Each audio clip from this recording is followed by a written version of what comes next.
I want you to imagine that it's the first day of Auskick, the first day of the season. And there's two little 6, 7-year-old boys that come down to Auskick. And they're standing there and they've got their long shirts on and their high socks. And both of those boys have got a dream. We currently live in a time where our boys are in a crisis. Trying to grow up in the society we have today is destabilising and very difficult. And we've never lived in a time when our boys needed their fathers than they do right now. It used to take a village to raise a child, and we've lost that village. And people said to me, well, why did you become the president of a football club? And I said, well, really for this reason. I said, because I love my boys so much. They were mad about football, then my life was going to be about football. So I just tried to find ways to be in their life.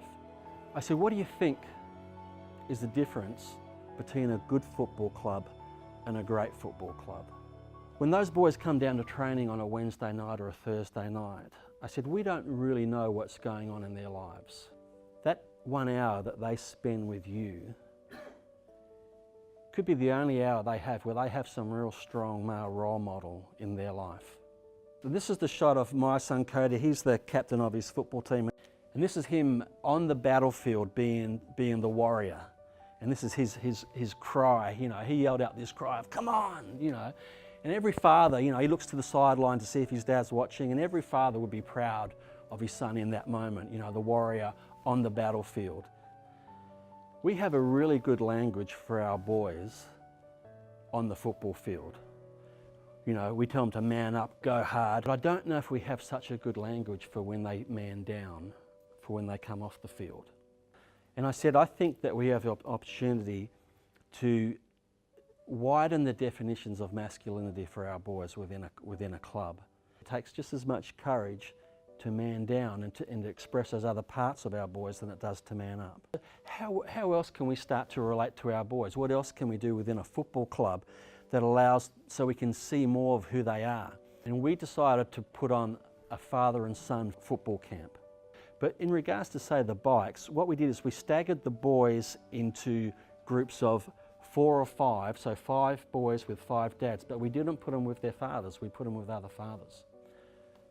But within a football club, you already have the foundation for a father and son time away. Okay, if you did that, but what else could come of that? What else is going on in there? This just looks like a beautiful family for our boys, and every father basically knows all those boys by name. And they thrive in those conditions. They're away from their screens, they're active, they're engaged, and they felt like they're being seen. It only takes one conversation to change a boy's life. A football club has the opportunity to look like a village to our young boys.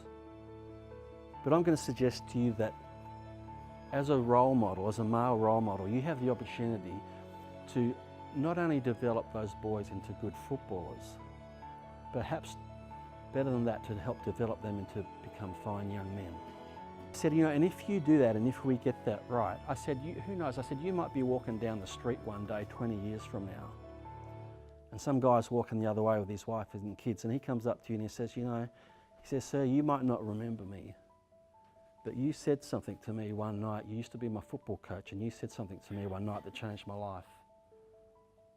And I just want to thank you for that.